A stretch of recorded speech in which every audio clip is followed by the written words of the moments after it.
October 25, 1944. The sea off Luzon was a dirty, heaving gray, streaked with oil, littered with splintered planks, and still breathing smoke from ships that no longer floated. Seaman Second Class Hiroshi Tanaka clung to a shattered beam with numb fingers, salt stinging the cuts along his wrists. His ship, the light cruiser that had been his whole world for 2 years, was now only scattered steel beneath the waves. The blast had thrown him clear. The ocean had decided, for the moment, not to finish the job. Around him, shapes bobbed and vanished. A helmet, a life buoy with no owner. Once, a hand that slipped under before he could reach it. Above the wind and the hiss of distant burning fuel. He heard it, the thin, growing drone of aircraft. American engines. He squinted up into the pale morning sky. Dark specks approached in formation, sunlight flashing off wings. He had heard the stories, pilots strafing swimmers, finishing what their bombs had started. One of the leading planes broke formation, banking lower. Hiroshi braced, eyes squeezed shut. Instead of gunfire, something yellow and compact tumbled from the cockpit, splashing into the water a few meters away.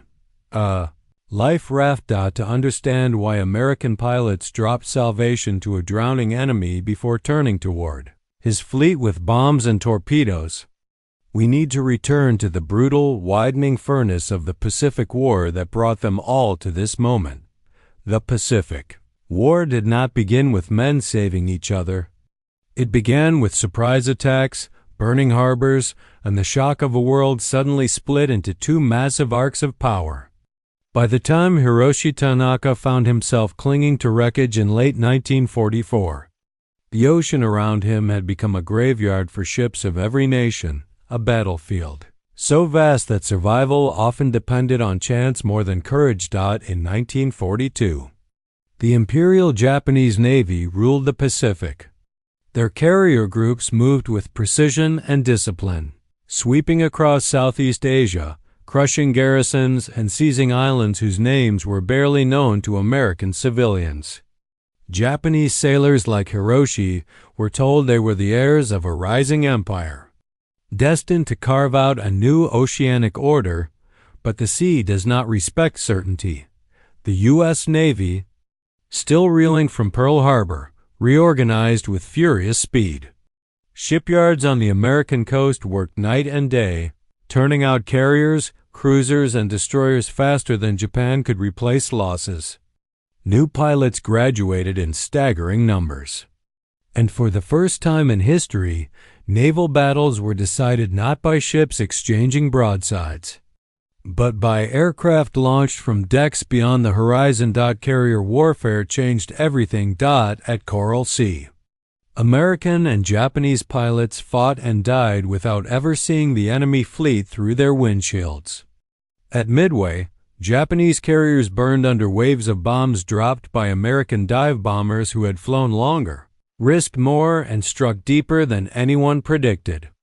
At Guadalcanal, naval engagements blurred into savage brawls in narrow waters lit only by muzzle flashes and exploding fuel. By 1943, the war had become a test of endurance. Japan still fought with skill and ferocity, but the industrial might of the United States slowly tilted the balance. For every Japanese pilot lost, a trained replacement was hard to find. For every ship sunk, Japan struggled to supply another. Meanwhile, the Americans launched new carriers almost monthly, floating airfields that extended U.S. reach across thousands of miles.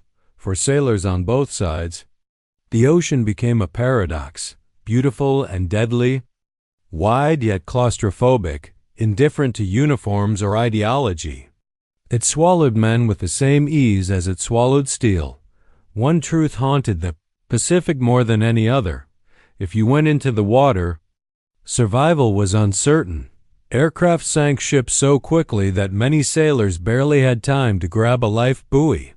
Fuel fires spread across the surface in seconds. Sharks followed battles like shadowy scavengers.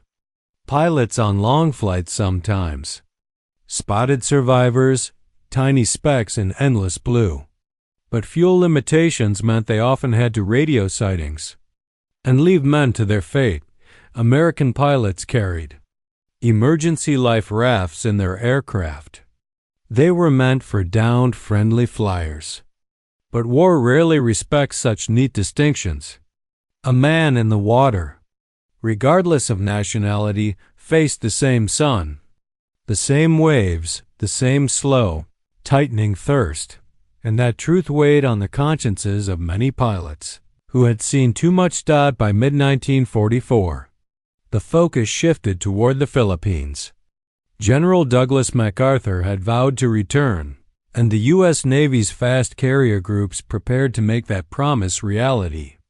Their objective: destroy Japanese air power, cripple the Imperial Navy, and secure the sea lanes for invasion.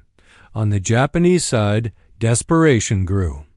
Ships sailed with insufficient fuel.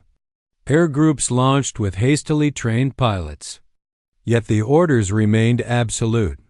Fight to the last, defend the homeland, make the Americans pay for every mile. Hiroshi Tanaka's ship, a light cruiser assigned to screening operations, was part of this final defensive arc.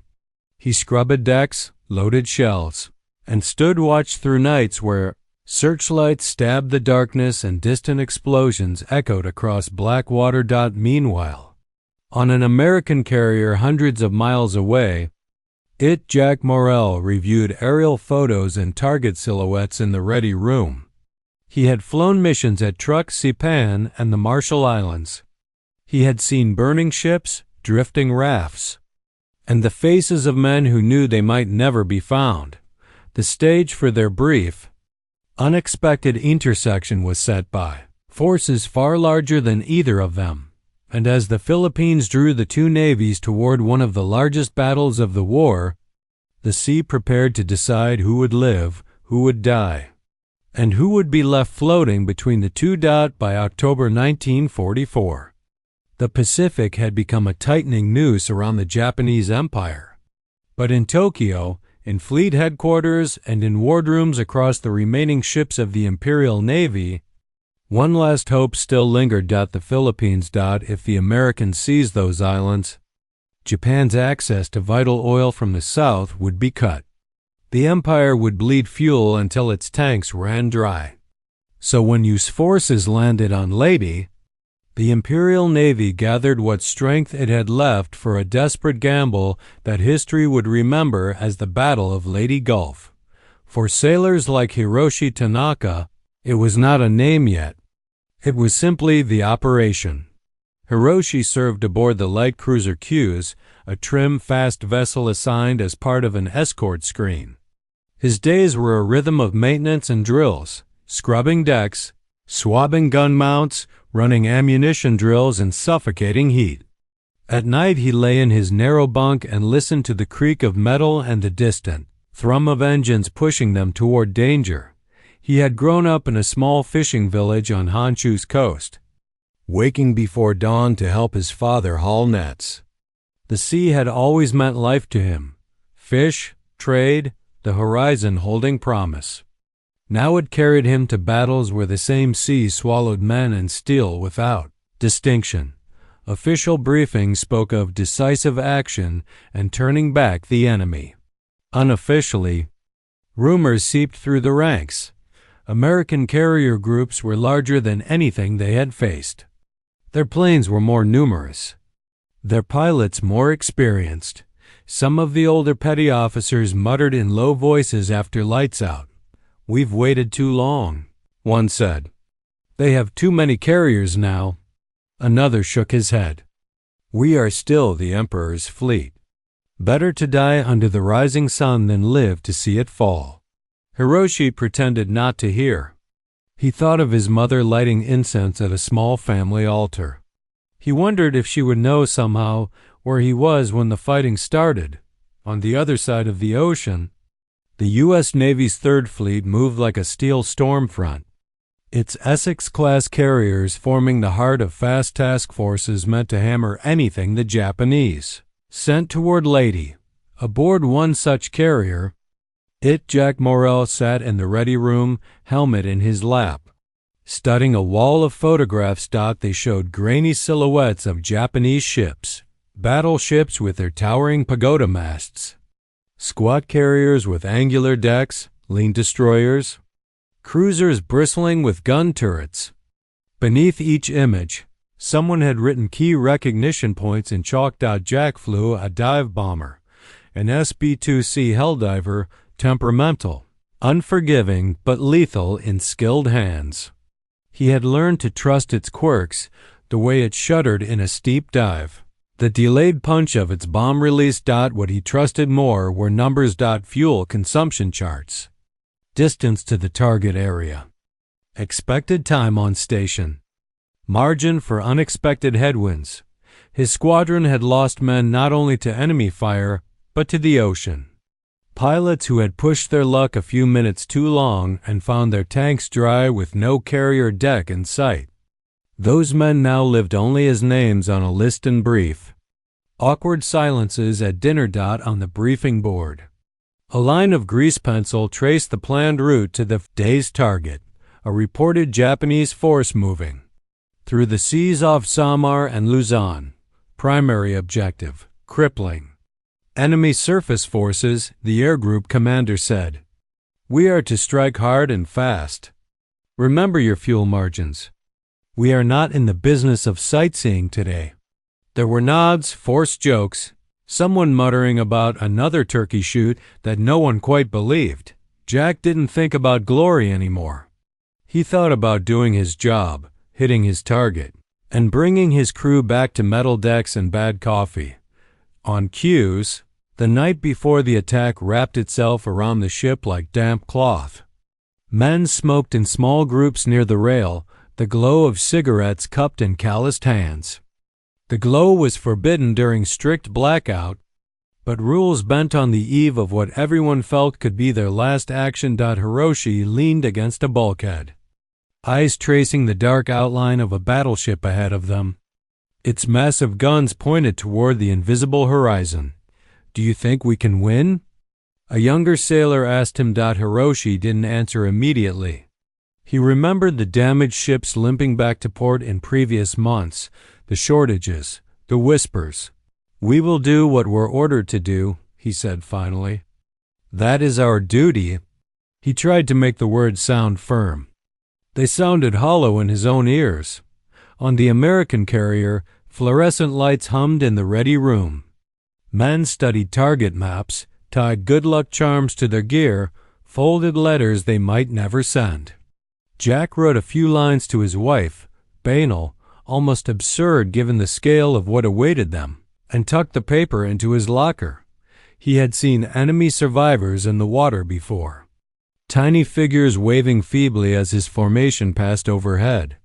The orders were clear: do not break formation. Do not waste fuel. The fleet mattered more than any single life below, but in the quiet moments he remembered their faces. Not as Japanese or German, but as men trying not to disappear. Dawn on October 25th broke over crowded seas. For Hiroshi, the order came sharp and clear: General Quarters. All hands to battle stations. Sirens wailed. Boots thundered along passageways. He rushed to his assigned station, the cruiser's guns already swiveling toward distant threats. Lookouts calling bearings and tense voices. Far away, on a carrier's windswept deck, Jack's helldiver rumbled toward the catapult, propeller biting into morning air. He glanced once at the ocean, vast, indifferent, dotted with the wakes of escorting destroyers, then focused on the deck cruise signals. Engines roared. Planes launched one after another, climbing into a sky that smelled faintly of fuel and salt. Neither Hiroshi nor Jack knew it yet.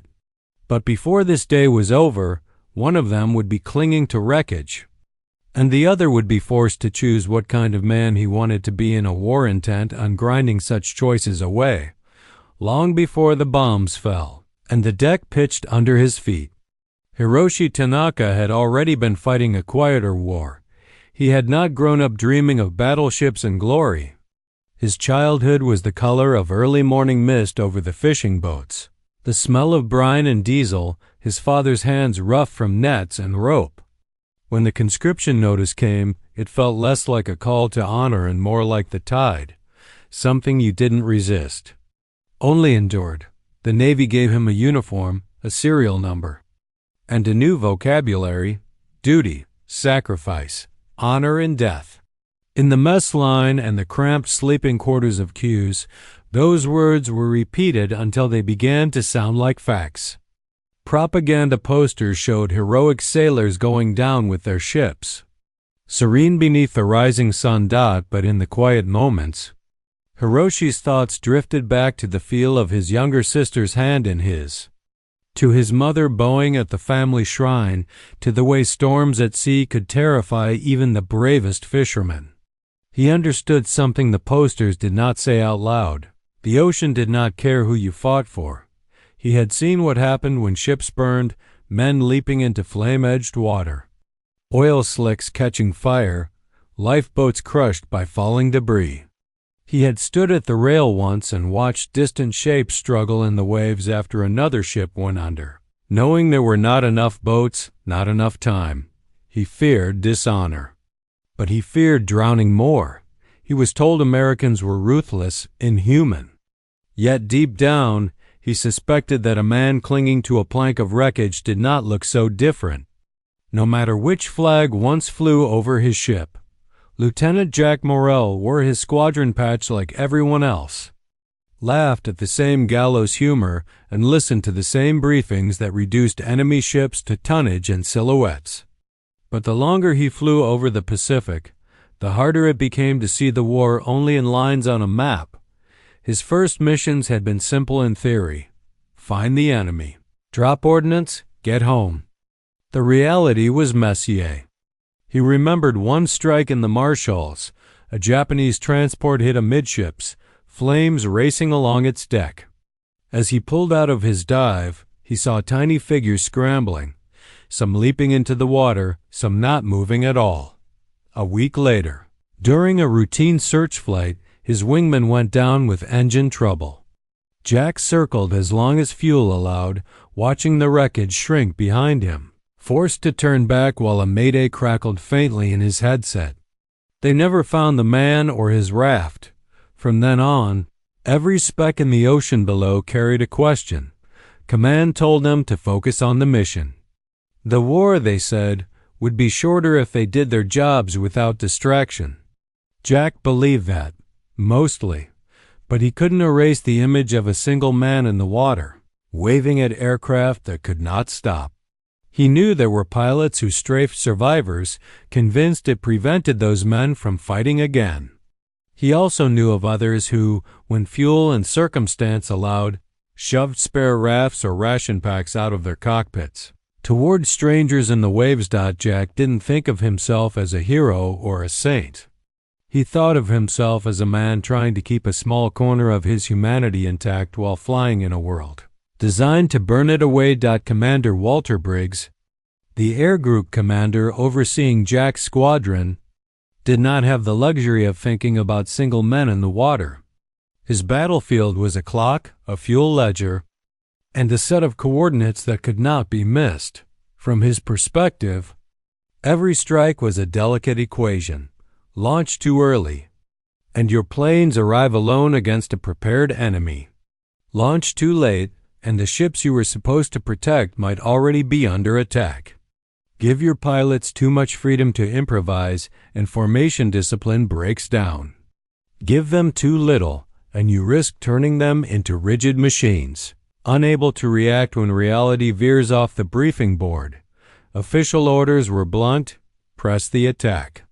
Do not endanger the mission for enemy personnel in the water. Rescue priorities belong to our own. Briggs had signed those orders more than once, initials tight in the margin. He understood the reasoning. One carrier, one battleship, one convoy mattered more, in strategic terms, than any anonymous sailor clinging to flotsam. He also knew that his pilots carried those anonymous faces back with them. Ghosts strapped into the empty seats of planes that returned in private. Over late-night coffee in the wardroom, Briggs sometimes confessed a quiet dread, not of dying, but of sending young men into the sky so often that they forgot what mercy looked like. He told them to follow doctrine. He reminded them of fuel margins and rendezvous points. He emphasized discipline because undisciplined squadrons died fast, but he also watched them closely, knowing that in the space between orders and instincts, each pilot would, at some point, face a choice he could never fully control. On the day Jack's formation spotted survivors below, that tension would stop being theoretical. Their next decisions would not be shaped only by charts and commands, but by something colder and older than any admiral's plan, the sea itself and the tools they carried to survive it. In the Pacific, survival gear was not a detail. It was a last argument against oblivion. Every U.S. aircraft carried some version of it, compact inflatable rafts folded into bright packages, dye markers to stain the sea a vivid green, signal mirrors no larger than a man's palm, flare pistols that could briefly make a lone survivor visible in the vastness. Pilots were drilled on how to deploy them if they went down. They practiced climbing into rafts blindfolded on calm water, knowing that real crashes would be nothing like practice. The Japanese Navy had its own equipment, float coats, life buoys, a scattering of rafts, but shortages and doctrine often left sailors under-equipped. Many ships carried fewer rafts than they had men.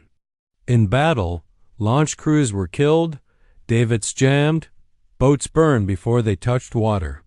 The ocean itself had rules no navy could rewrite.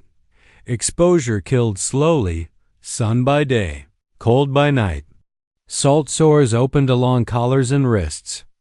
Dehydration crept in with a dry tongue and thick thoughts.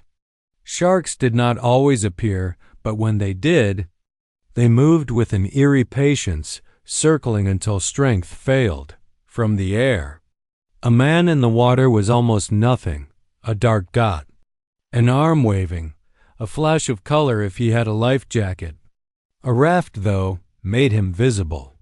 It lifted him above the surface, gave him a silhouette that radar or a searching aircraft might catch. Jack had been told more than once, if you can't stop, at least mark their position and drop what you can. It was not an order. It was a suggestion whispered in survival. Lectures, an acknowledgement that sometimes the difference between life and death could be the few seconds it took to kick a small yellow shape into the sea.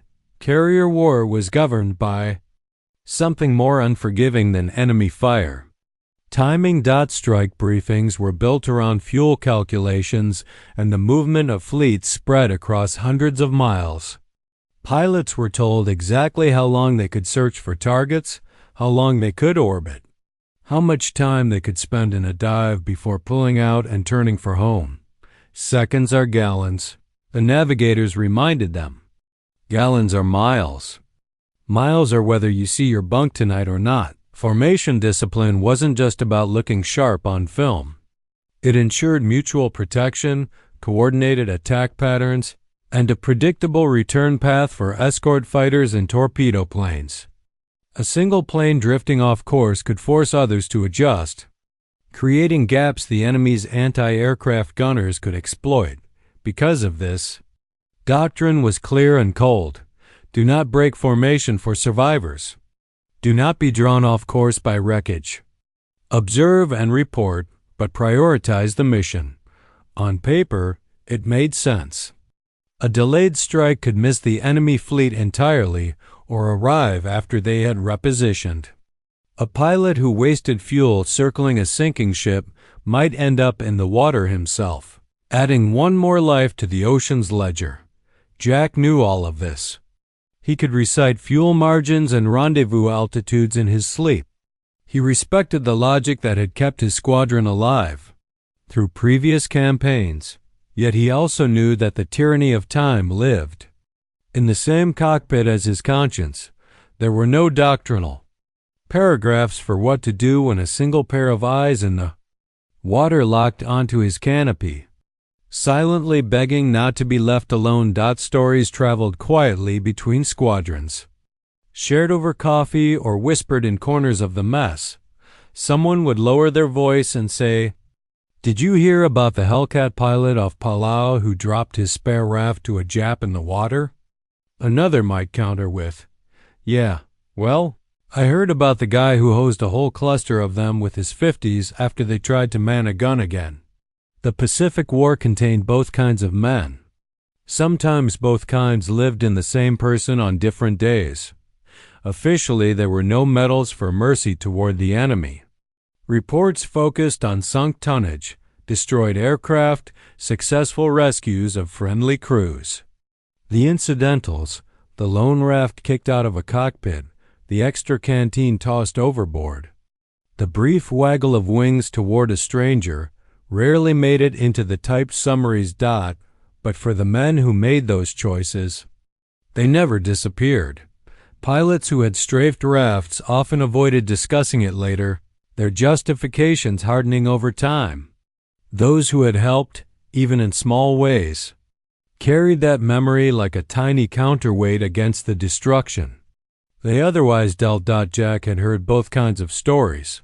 He didn't pretend that dropping one raft could change the course of the war or balance the scales of what he had already done and would still do.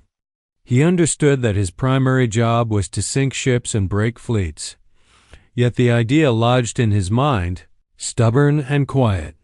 If the opportunity came and he could spare the seconds, if the man below was helpless and unarmed, what kind of pilot, what kind of man did he want to be? That question remained hypothetical until the morning his squadron crossed paths with Hiroshi Tanaka, clinging to a beam in a widening patch of oil. The answer would have to be given at 10,000 feet, with engines roaring, the enemy fleet waiting ahead, and the clock already running down. October 25, 1944. Just after 0730 hours. Asterisk on the bridge of the light cruiser Q's, the air tasted of cordite and anticipation. The ship rode low in a choppy swell as her engines throbbed, keeping station in a loose screen around heavier units farther ahead. Lookout scanned the sky, eyes narrowed against the growing glare. Hiroshi stood at his ready position along the port side, near one of the secondary guns. Sweat tickled his back beneath his uniform despite the morning breeze. Battle stations had been called before dawn. He had choked down rice and miso in a hurry, heart pounding, knowing that this day might be the one every training lecture had prepared him for, and none had truly explained. Aircraft reports from the north. A voice shouted from the bridge. Asterisk the words rolled along the deck, like a physical thing. Men tightened grips on ammunition crates. Gun captains shouted last instructions. Far above, a few tiny flashing dots grew, steadily larger against the high blue. American planes. First explosions were not on Q's but on a ship. Off her port bow, towering geysers of water as near misses walked toward a heavier cruiser. The sky filled with the rising snarl of anti-aircraft fire, tracers arcing upward like angry comets. Hiroshi's ears rang as their own guns opened up, barrels glowing, brass casings clattering across steel. Dive bombers came screaming down in steep, impossible angles, sirens and engines merging into a single tearing sound. Hiroshi saw one cross directly overhead, close enough that he glimpsed the pilot's helmet and the white star on the wing. Then the roar passed, and he threw himself flat as a bomb splashed near their stern, the blast shuddering through the hull. For a few moments, chaos became routine. Shout, fire, reload. Feel the ship lurch and settle. Glance at the horizon to see which ship was burning now. Then Q's luck ran out. A formation peeled off, lining up on her amidships.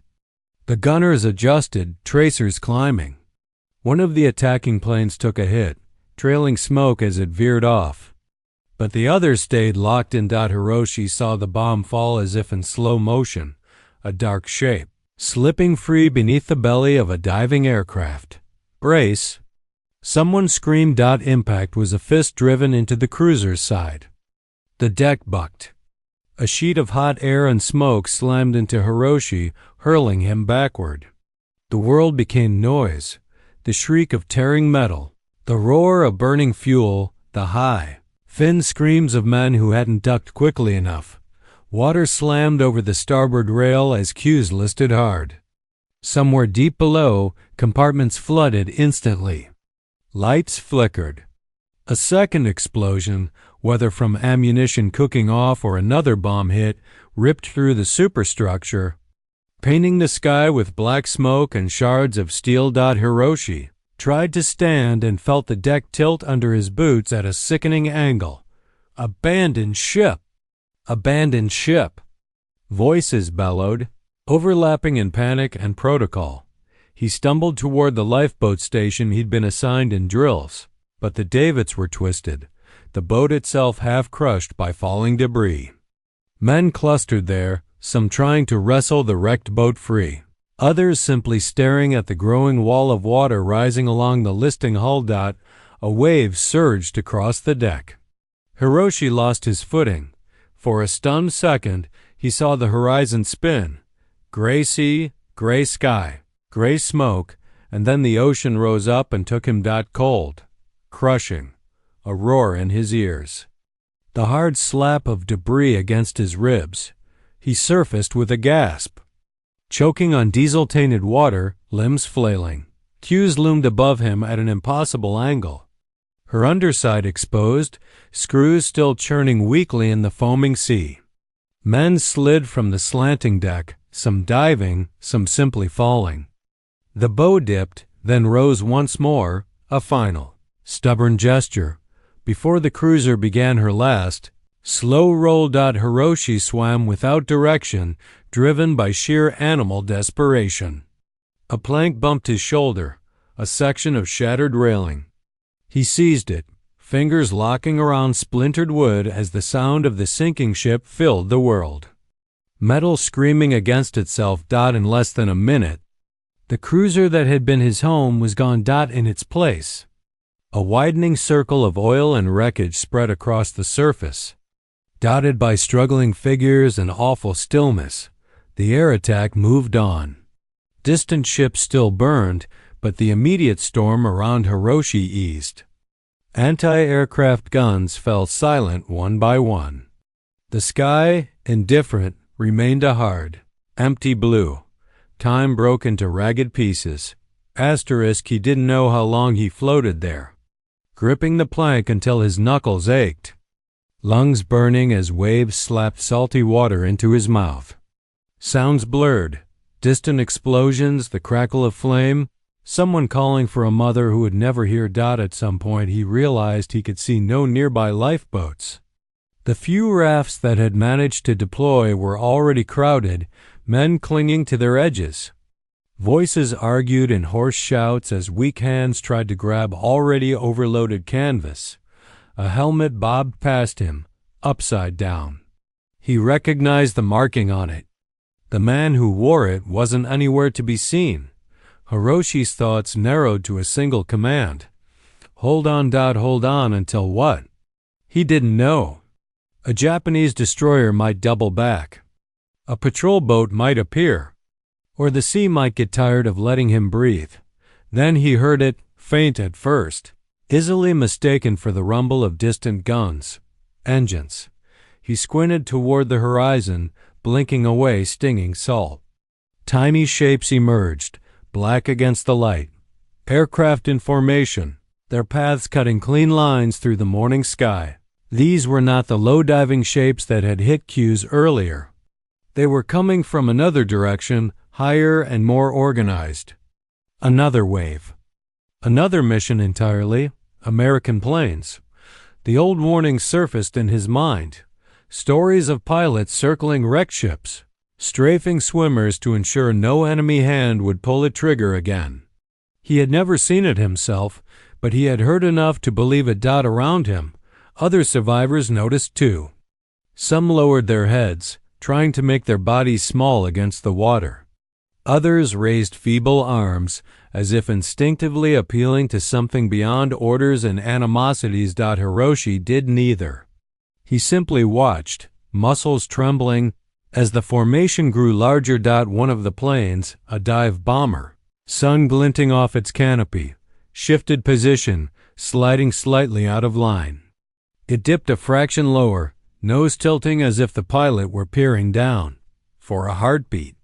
Hiroshi could see the underside clearly, the bomb racks, the dark maw of the air intake, the national insignia painted bold under the wing. The bomber banked. Hiroshi closed his eyes. Far above, in the cockpit of that helldiver, Jack Morrell saw the truth of what lay scattered across the water below and felt the full weight of doctrine, fuel, and conscience converge on a decision he had only ever imagined in the safety of a briefing room.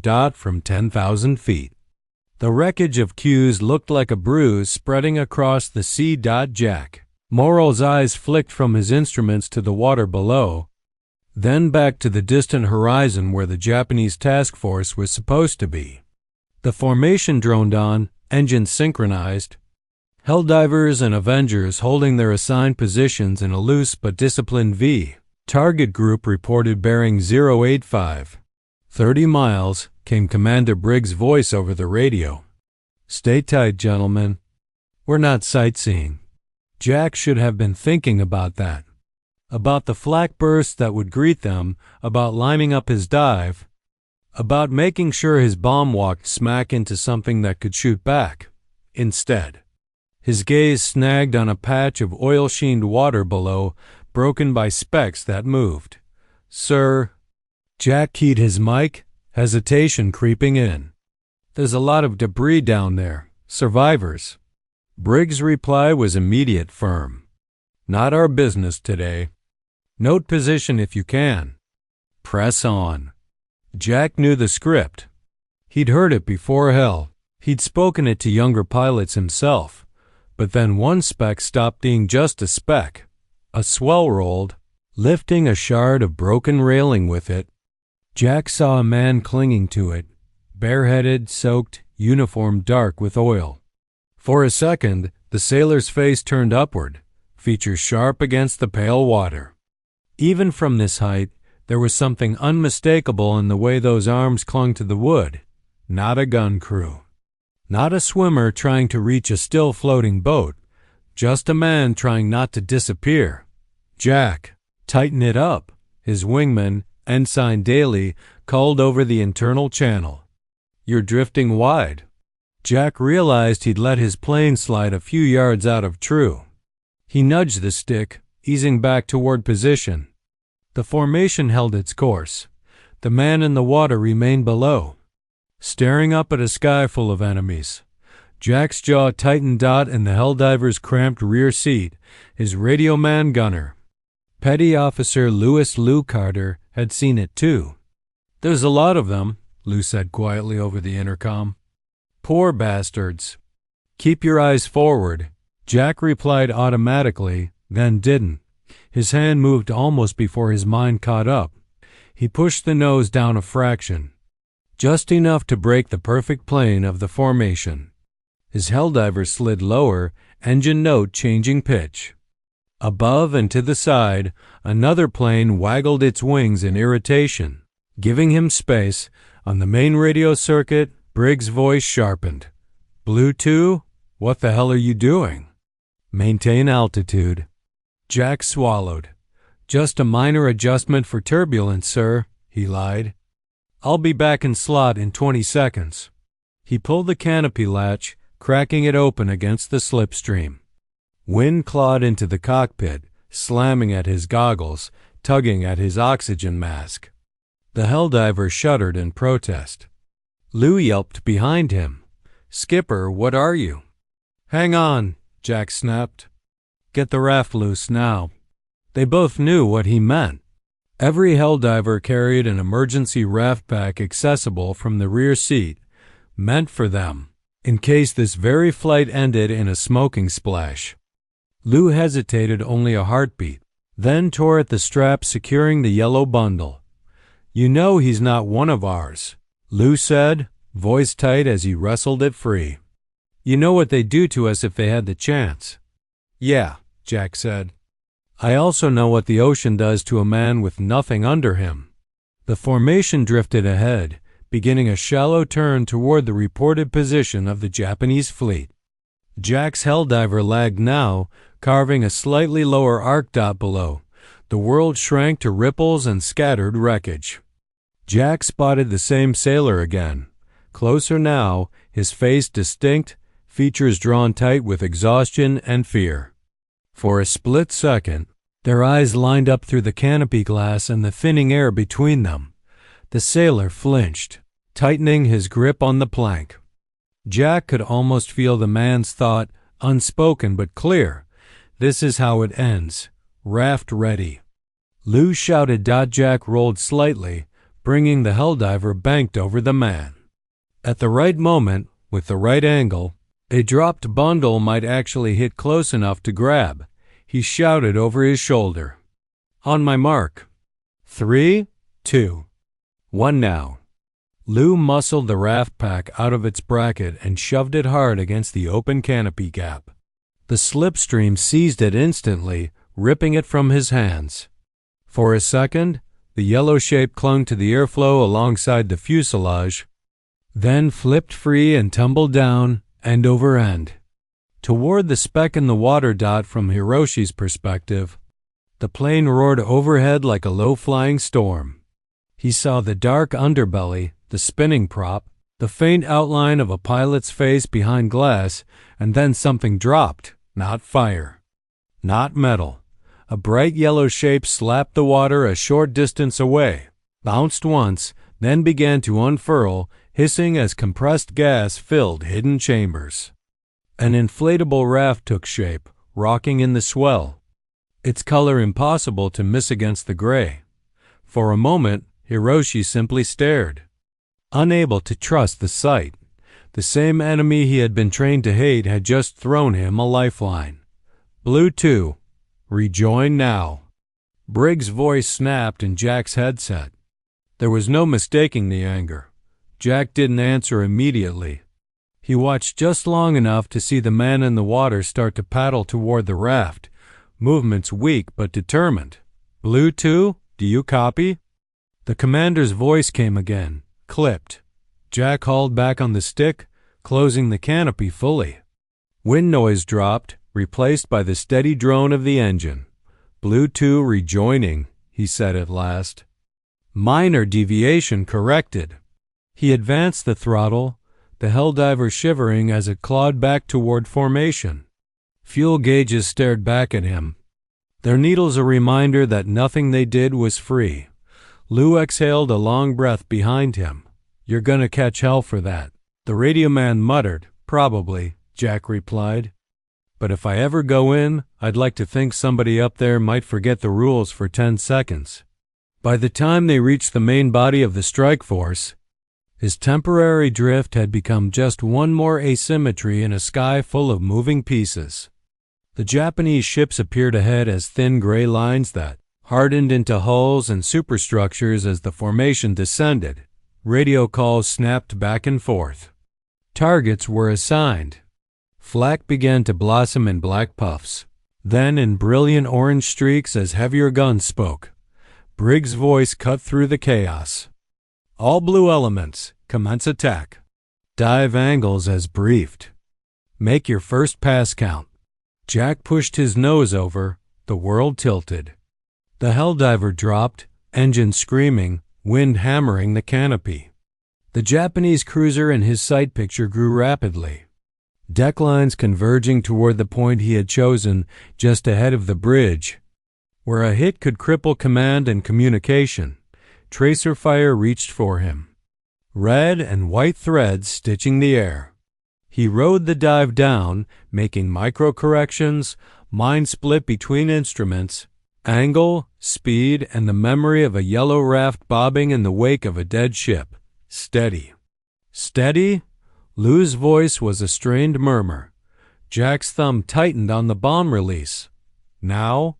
The helldiver lurched lighter as the bomb tore free, its dark shape tumbling for only a moment before gravity straightened its fall.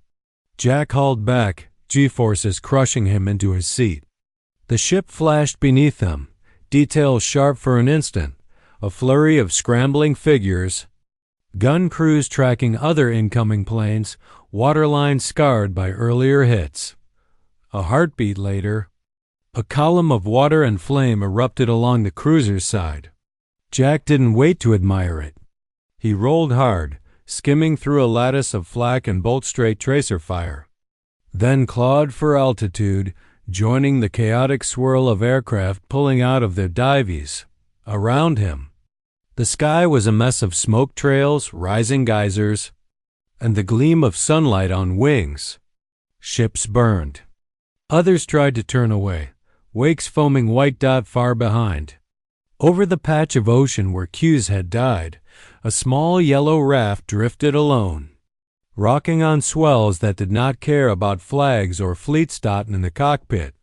Jack fixed on his heading home, every muscle taut, knowing he would soon have to justify a choice that doctrine had never truly prepared him to make. For Hiroshi, panting in the raft he had finally hauled himself into, the sounds of distant bombardment rolled across the horizon. Somewhere beyond his sight, his country's remaining ships were under fire from the same planes that had spared him. 2 men, separated by miles in purpose, now shared a single, indelible moment that would follow them longer than any explosion. The battle raged on as battles always did, in reports, in tonnage, in smoke. But in the lives of one pilot and one sailor, the war had quietly changed shape by the time Jack's helldiver's wheels slammed back onto the carrier deck. The battle off in the distance had already begun to blur into smoke and memory. The arresting wire caught with a brutal jolt, wrenching both men forward against their harnesses. The plane shuddered, then rolled to a halt as yellow-shirted deck crew rushed in, wings folding up like a tired bird's. Jack exhaled slowly, hands still tight on the controls, the taste of cordite and adrenaline bitter in his mouth. Lou twisted around in his rear seat, craning to see past the canopy. "We're home," he muttered. As if reassuring himself, they taxied clear of the landing area and shut down. When the engine fell silent, the sudden absence of noise felt almost disorienting. The deck was still a frenzy. Other aircraft landing, ordnance crews moving, stretchers carried toward the island's superstructure. Jack slid his canopy back and climbed down onto the hot, oil-slicked steel, legs briefly unsteady. A plane captain approached, shouting something about fuel status and bomb load confirmation. But his words washed over Jack in a blur. The air group debrief waited in the ready room. Pilots sprawled in chairs, some still in flight gear, others stripped to sweat-soaked undershirts. The air smelled of coffee, cigarettes, and the faint ozone tang of overheated projectors. A plotting board at the front bore hastily updated notations. Ships hit, probable sinkings, aircraft lost. A few names were already circled in red, men whose planes had not appeared in the landing pattern. Commander Briggs stood near the board, arms crossed, expression set in stone. "Overall strike results, satisfactory," he said, voice flat. "Multiple hits on enemy cruisers and destroyers. One capital ship believed crippled. Flak was heavier than expected. We lost good men." He paused, letting the room absorb that. Then his gaze found Jack. "Lieutenant Morrell, stand up." Chairs creaked as heads turned. Jack rose slowly, feeling the weight of eyes on him. Blue 2 deviated from assigned altitude and position en route to target, Briggs said. "Care to explain?" The room went very quiet. Jack met his commander's stare. "Yes, sir," he said. "I observed multiple survivors from a recently sunk enemy ship. I made a brief, controlled descent to drop an emergency raft. I rejoined formation immediately afterward and participated fully in the attack. Briggs' jaw tightened. You are aware of standing orders regarding enemy survivors? He asked. Yes, sir. We are to observe and report. Rescue priority is for our own personnel. Deviation from formation is strongly discouraged. Discouraged, Briggs repeated, making the word sound fragile. You took a risk, Lieutenant. A risk with your fuel, with your timing, with the cohesion of this squadron. Yes, sir, Jack said. He didn't try to dodge it. I judged it worth the seconds it cost us. Someone in the back shifted, the scrape of a boot loud in the silence. Briggs stared at him for several seconds more. Then, to the room, he said, Blue 2's deviation did not materially affect the timing of the strike. His bomb landed on target. His aircraft returned safely. That is the only reason this remains a matter of internal discipline and not something I forward up the chain. His eyes returned to Jack. Don't do it again, he said quietly. We are not out here to run charity for the enemy. Jack held his gaze. Understood, sir. Briggs hesitated, then added, voice low enough that only those nearest could hear. But I'm not going to pretend. I don't know what it feels like to look down and see one man against all that water. He turned back to the board. The moment officially closed, if not resolved. As the debrief continued, talk of flak patterns. Escort coordination, approach vectors. Jack sank back into his seat. A hand reached from the next chair and squeezed his shoulder once. Lou didn't say anything. He didn't need to. Neither did the two pilots across the aisle who, on their way out, gave Jack a brief, wordless nod. In a war that measured success in tonnage sunk, a gesture that small felt louder than the chalk on the board. Out on the open sea, far from those fluorescent lights and clipped voices, Hiroshi lay in the bottom of the yellow raft, chest heaving. Pulling himself into it had taken more strength than he thought he had left. His muscles trembled from effort. His fingers were raw where the wood had scraped them. The cold had seeped deep, replaced now by a burning sensation as his body tried to equalize. He stared at the inflated tube beneath his arms, at the unfamiliar markings stenciled on it in English characters he could not read. The material smelled of rubber and chemical gas. Sharp against the heavy reek of oil, for a long time he did nothing. Then, slowly, he knelt and pressed his forehead against the raft's inner rim. Not quite a bow, not quite a prayer. He did not know if anyone, anywhere, was listening. He only knew that, without that sudden, improbable gift from the sky, he would already be sinking. Around him, the wreckage field had thinned. Some shapes no longer moved. Others had vanished entirely, distantly. The low rumble of bombardment rolled along the horizon, sound of Jack's bomb and dozens like it doing their work on steel hulls. Hiroshi looked toward that hazy line of smoke and thunder and felt a strange fracture inside him, somewhere in that direction. Men he had called comrades were fighting and dying under the rising sun. Somewhere behind him, fading into the distance, flew the man who had decided he did not have to drown. The war had not ended. His loyalty had not evaporated.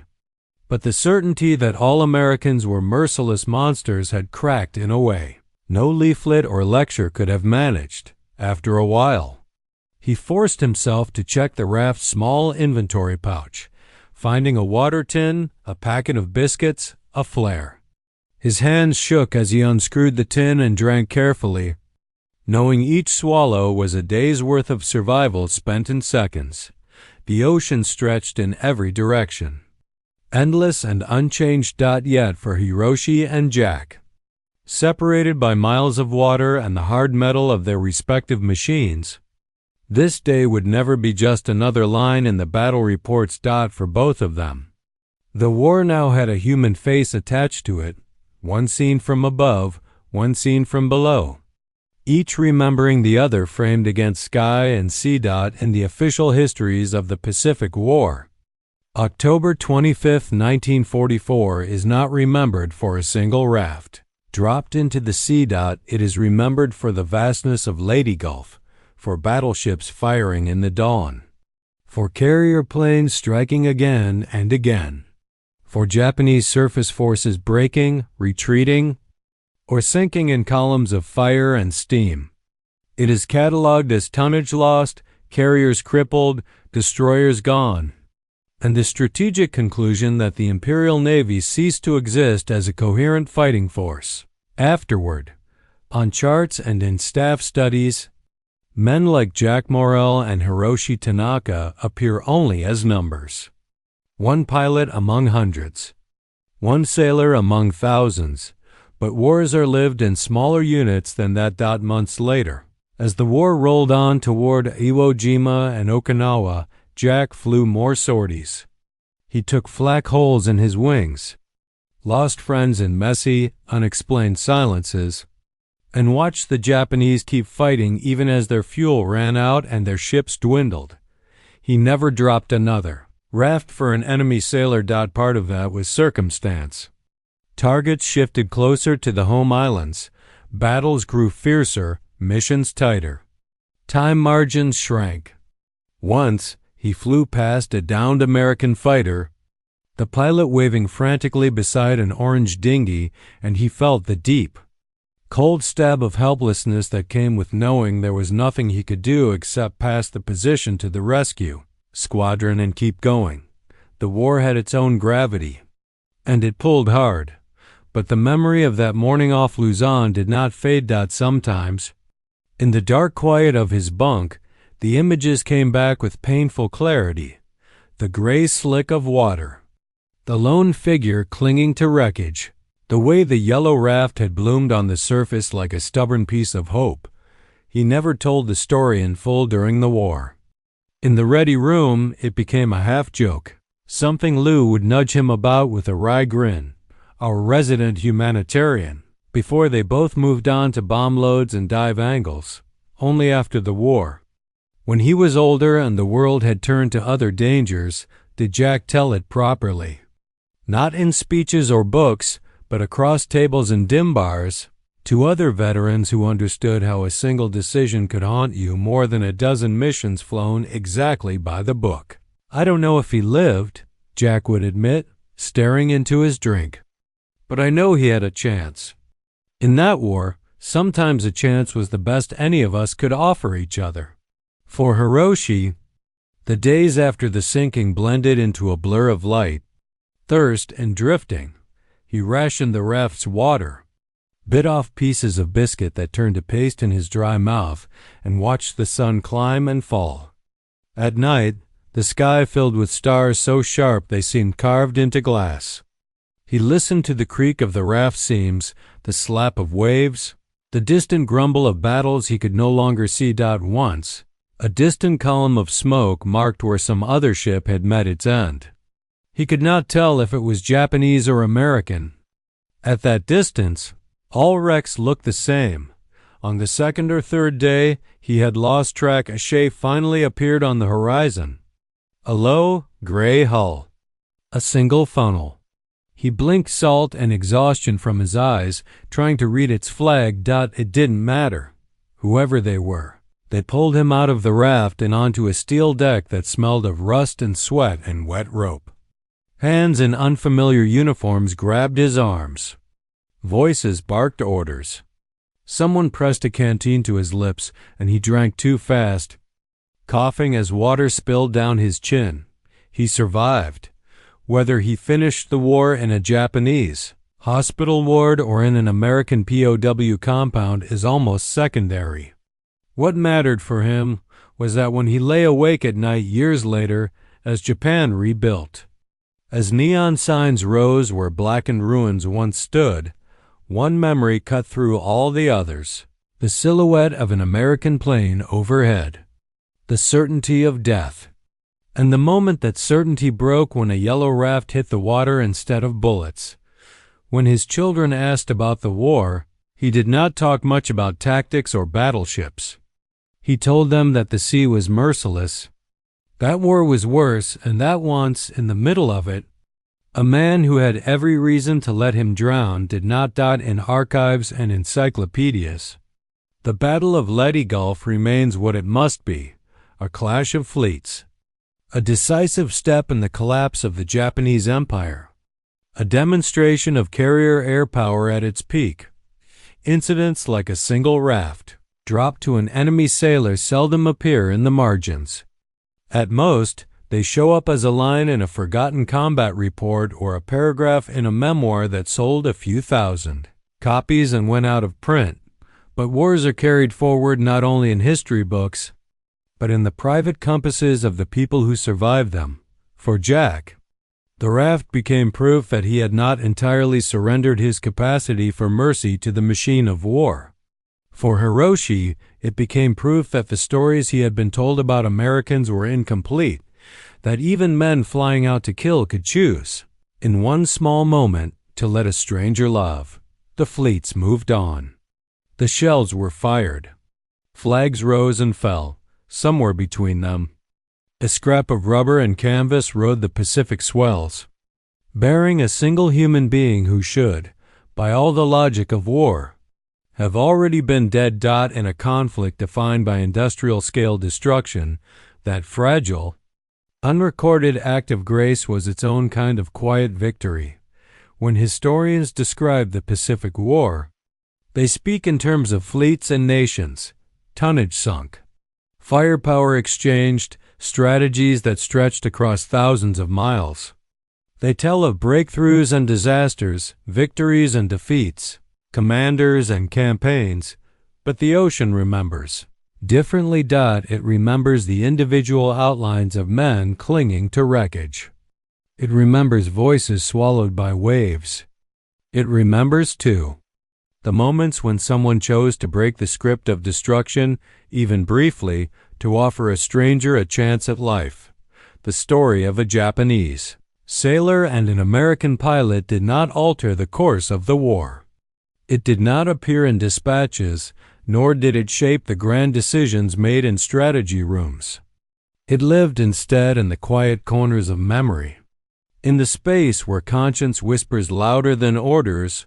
For Jack Morrell, the war demanded everything: discipline, skill, the willingness to destroy enemy ships and outfly enemy guns. Yet even as he carried out his missions, he held on to a simple truth, that the capacity for compassion did not vanish the moment a man strapped himself into a cockpit. The raft he dropped that morning was not an act of defiance. It was an act of refusal, a refusal to let the war define the whole of him. For Hiroshi Tanaka, that same raft became a contradiction he carried for the rest of his life. He had been taught to expect only ruthlessness from the Americans. Yet when death circled close, mercy came instead, unexpected, inexplicable, undeniable. It forced him to see the enemy not as a single monstrous shape, but as individuals capable of choices that transcended the battlefield. War is a vast, impersonal machine, but it is operated by human beings, and sometimes, in the narrow spaces between duty and instinct, humanity slips through. A fleet burned on the horizon that day. Ships sank. Men died. Yet on a patch of drifting wreckage, in the middle of all that ruin, one man lived because another man, flying toward combat, chose to slow down long enough to give him hope. And in the end, that fragile act endures longer than the smoke of any battle.